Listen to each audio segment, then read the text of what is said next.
Bapak Ibu, para kadang kinasih simbah-simbah lan adik-adik, para rama suster bruder berkah dalem Gusti sugeng rawuh wonten ing PDSK channel menika. Kados pundi kabar panjenengan? Mugi-mugi bagas kasarasan kesehatan kawilujengan tansah mengku kula panjenengan sami anggenipun nglampahi gesang ing dinten menika lan mugi-mugi lumantar panglimbang basa Jawi waosan Injil kula panjenengan sansaya saged nggayuh iman kapitadosan ingkang leres lan mantep. Langkung-langkung anggenipun kula panjenengan bangun paguyuban komunitas ingkang begja rahayu, komunitas ingkang bahagia. Anggenipun ndukung kados pundi komunitas ingkang bahagia menika saged mawujud tentu sedaya warganing komunitas salah setunggalipun nggih saged naati menapa ingkang dados pranataning gesang sesarengan. Mbuh pranatan menika mawujud saking kebiasaan-kebiasaan menapa dene keputusan-keputusan sing didamel kangge majenging komunitas utawi paguyuban sing bahagia. Saengga sedaya warganing paguyuban menika saged lumampah sareng-sareng mujudake lan nuju dumateng komunitas sing bahagia. Kados numpak bis ajeng siarah menika lak mesti ana aturan-aturan sing digawe, minimal ana jadwal. Mengko kumpul jam pira, le budal jam pira, kurang luwih mangani awan jam pira, le kondur kurang luwih tekan ngomah jam pira. Menika salah setunggal pranatan kanggo gayuh gesang sesarengan sing bahagia. Nek ra ana pranatane, umpamane le kumpul arep budal siarah jam pira kuwi ora disepakati. Mengko bise teko jam 5 esuk, le kumpul jam 6. Ana sing ngirane le kumpul jam 09 awan. Terus yen sing kumpul jam 09 awan ditinggal, anane lara ati. Terus rumangsa ora dianggep, ora direken lan sak panunggalane. Dadine mung kacau.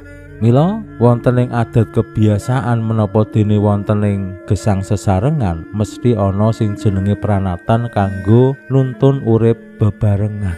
Waosan Injil dinten menika ngetingalake kados pundi pranatan sing sampun lumampah menika dadi masalah. Menapa masalahipun? Lan sinten kemawon sing bermasalah? Monggo kita pirengaken sabda dalem Gusti ing dinten menika. Lan kita wiwiti kanthi sembayang sawetawis. Konjo ing asma dalem Hyang Rama saha Hyang Putra tuwinjang Roh Suci. Amin. Suawi sami munjuk Gusti Yesus sabda dalem Hyang Rama ingkang sampun manjalma. Mugi karsa ngandika dhateng kawula wonten ing asepen ing telenging manah kawula. Kabikao kegiatan lan panglipur ingkang manjing ing sabda dalem kapenuwana kawula mawi roing kawicaksanan dalem. Mugi-mugi srana anggen kawula maos lan mirengaken sabda dalem kawula sansaya nunggil ing sampeyan dalem. Amin.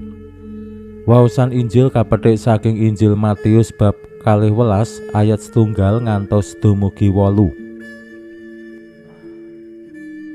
Nuju dina Sabat, Gusti Yesus tindak nglangkungi pategalan gandum. Para murid padha luwe, banjur padha nyetuti lan nguntuti gandum. Wong-wong Parisi padha weruh nuli matur marang Gusti, murid-murid panjenengan kok sami nindakaken padamelan ingkang dipun awisi ing dinten Sabat. Gusti Yesus paring wangsulan, hendak kowe durung tau maca apa sing ditindakake Prabu Daud nalika panjenengane karo pendhereke padha ngraos luwe. Panjenengane rak mlebet ing padalemaning Allah lan mundhut roti caosan kadahar. Mongko pancena ora ana wong sing kena mangan iku, panjenengane ya ora, para pendhereke ya ora, sing kena mung para imam. Utawa maneh Apa kowe durung tau maca ana ing Angger manawa para imam ana ing padaleman suci saben sabat padha nglanggar anggering dina sabat? Ewadene padha ora kadosan.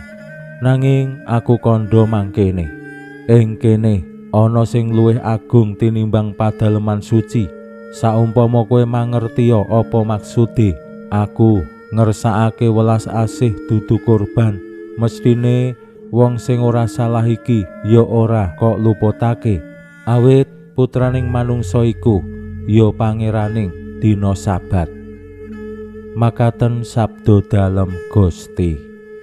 Suwawi sami munjuk, Gusti kawula munjuk sembah nuwun karana sabda dalem.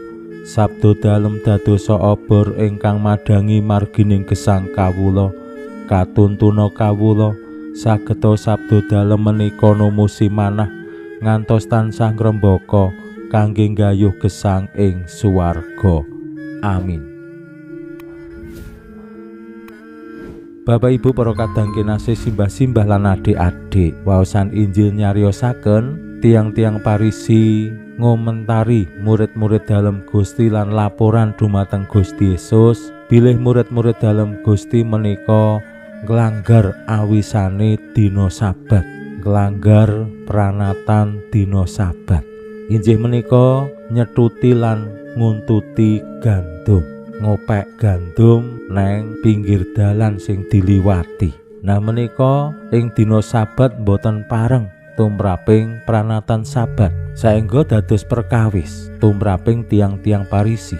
Lan Gusti anggenipun nanggapi migunakaken pranatan Taurat sing sampun kalampah. Kanthi conto kados pundi Prabu Daud lan para pendereke rikala luwe mendhet roti caosan didhahar. Pranyata ya boten napa-napa. Para imam sing saben sabat kedahipun mimpin pangibadah sabat nggih boten sedaya nglantarake sembayangane umat dumateng Allah. Mergone ya gumantung jadwal. Umpamane mekaten. Amargi luwih menika ingkang kedah kula panjenengan gatosaken kangge mahami waosan Injil dinten menika.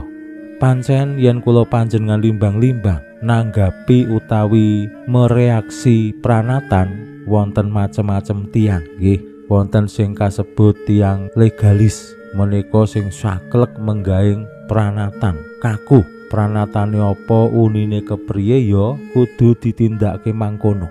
Ana sing cuek bebek, pranatane apa wae kabeh diterjang, ora perkara luweh-luweh. Sing penting aku nindakake apa sing dak karepake. Ning wonten ugi sing ing wilayah abu-abu, ya ngelingi pranatan, ya ngelingi situasi kawontenan. Tiang-tiang Parisi menika pancen tugasipun jagi pranatan utawi kebiasaan sing sampun lumampah. Awit yen pranatan menika dilanggar, mengko mremen wong-wong liya ya terus melu nglanggar.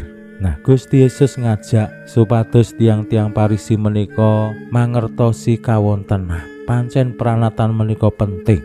Ning wonten ing kasus-kasus tertentu kados pundi pranatan menika dilukke awit jenenge wong luwih lan leluwe menika ora mung merga telat ledahar. Ning kula panjenengan saged bayangake Gusti Yesus kalian para murid tiyang kathah le tindak kan namung melampah. Warung-warung zaman rumiyin nggih dereng wonten, anane mung neng dusun utawi ing kutha.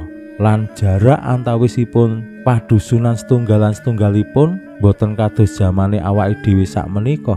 Jarake cedhak-cedhak, ana transportasi, ana alat komunikasi, iso pesen panganan online. Ning jaman rumiyin saged-saged sedina kuwi rong dahar merga ya ora ana sing menehi, ora ana warung, ora ana wowohan sing bisa didhahar. Saengga rikala ngliwati pategalan gandum wis ora mikir kuwi dina sabat po ora. Jenenge wong luwe kuwi ra iso mikir. Mila jaman kula panjenengan menika kathah maneka warni kekacauan awit ya mikir weteng. Wonten ing brayat-brayat sing paling cedhak nggih Nek wis luwe, kuwi ora eling jenenge bojo utawa anak utawa wong tuwa. Kula panjenengan katimbalan lan kaajak ugi kados pundi bangun sikap ingkang wicaksana. Ampun kaku-kaku banget menggaing pranatan ning sing paling penting kawilujengane umat manungsa. Manungsane sik sing dipikirke, kawilujengane sik sing dipentingke. Pinuji Allah sakmenika sarta ing salami-laminipun. Salam sehat, salam bahagia, salam katentreman. Lan mugi-mugi lumantar panglimbang dinten menika kula panjenengan tansah jinangkung ing berkah dalem Gusti ingkang Maha Kuwasa, Hyang Rama saha Hyang Putra tuwin Hyang Roh Suci. Amin.